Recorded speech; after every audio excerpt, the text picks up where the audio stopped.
Hey, what's up, guys? I'm back. I wanted to give you guys an update about the Jeep Grand Cherokee that wasn't starting, right? My transmission parking sensor, the one that reads, was actually bad. That was something that needed to be changed.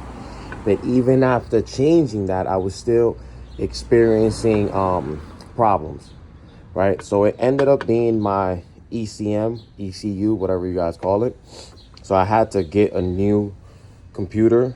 Um, this ran me for about 1,000 programmed. It was a plug and play. Obviously, you provide your VIN and everything, so you just plug and play it.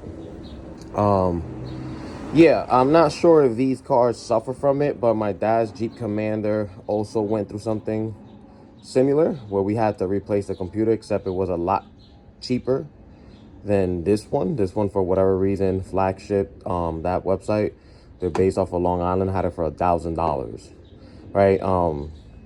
Just a heads up, you don't have to send your old unit back, even though they give you store credit for $400, which makes no sense. They should just discount that off the price you sending your old unit back, but then they only give you store credit. So I decided to keep this one.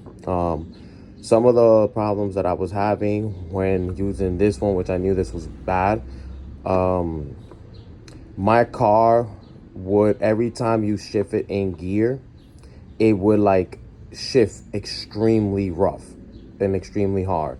And when you would put the car in drive, it was only reading, like it was stuck in gear 4.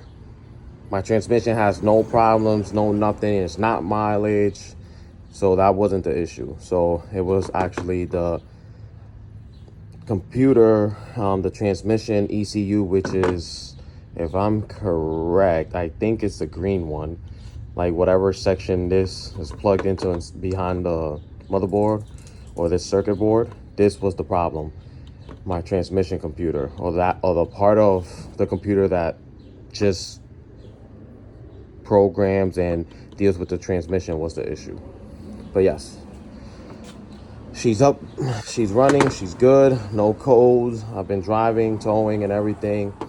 Yes, I do have 250,000 miles and I'm gonna keep going.